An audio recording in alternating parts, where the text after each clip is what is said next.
Здесь стоит рассказать вам про мироздание. Что же такое мироздание? Это все, что создано в мире, то есть вообще все.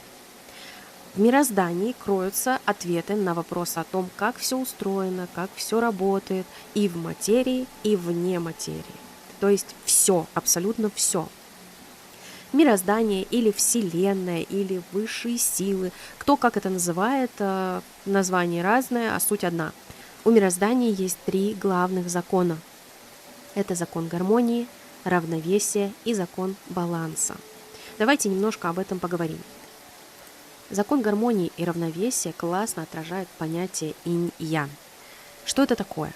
Это всем известное китайское понятие о двух силах, которые символизируют взаимодействие противоположностей, таких как ночь и день, земля и небо, тьма и свет, женское и мужское. Оно символизирует то, что все в мире постоянно меняется, и как будто бы есть вот такая некая дуальность, противоположности, которые постоянно перетекают из одного состояния в другое и взаимно друг друга дополняют.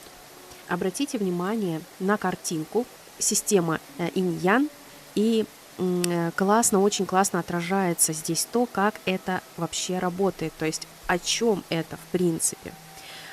Посмотрите на картинку и обратите внимание на условные три кружочка: белый, тот, который мы знаем с вами как инь-ян, и черный.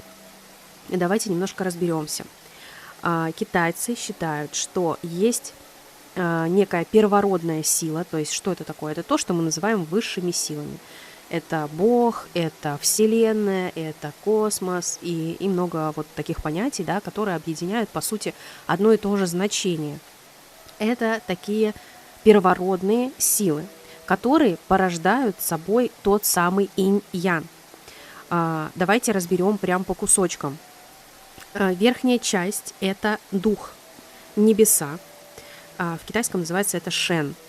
И также есть материя, темный кружочек внизу, который символизирует землю, тело, нечто плотное, и в китайском он называется цзин. И вот когда они совмещаются, получается такой некий баланс, баланс жизни.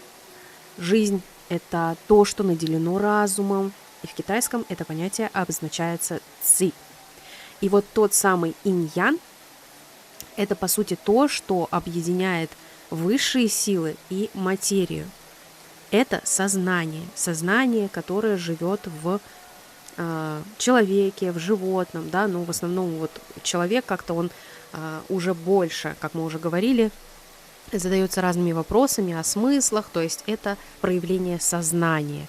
И вот это проявление сознания и есть баланс между высшими силами и просто материей, да, то есть между небом и землей. В контексте черного и белого, да, что есть что. И наверняка многие из вас часто говорят инь-янь, то есть мягко, да, инь-янь. На самом деле инь и ян. Инь это вот даже звучит очень мягко, то есть это что-то такое мягкое, женское, да, вот темная энергия. Темная, потому что лунная, потому что даже по картам Таро это отслеживается, да, то есть лунная энергия это интуиция, это вот что-то вот такое, это высшие чакры, да, верхние чакры в организме человека, они больше как-то вот женскими считаются. А ян – это солнечная энергия, активная, мужская, действующая, то есть понимаете разницу, да? Ну, давайте вернемся к нашим законам мироздания, то есть закон гармонии и равновесия мы с вами уже рассмотрели. Давайте же рассмотрим чуть подробнее закон баланса с двух сторон. С одной стороны, баланс заключается в самом человеке, потому что человек, наделенный сознанием, является живым. И он как бы балансирует между миром духов и миром мертвых. То есть мир духов – это чистое сознание, мир мертвых – это чистая материя. И человек, находясь между ними, он как бы балансирует между двух миров, и он является живым. Теперь рассмотрим закон баланса на примере его работы в материи, да, как он воздействует на живого человека, на живое сознание, на душу. Каждый из вас слышал понятие карма. Вы уж наверняка все знают про бумеранг. Когда запускаешь бумеранг, он стопудово прилетит обратно. И вот именно так и работает карма. Есть еще классная такая фраза: что излучаешь, то и получаешь. Почему? Потому что действуешь как-то и получаешь результат своего действия. Все в мире духа и материи должно находиться в равновесии. У нас есть такая условная золотая середина.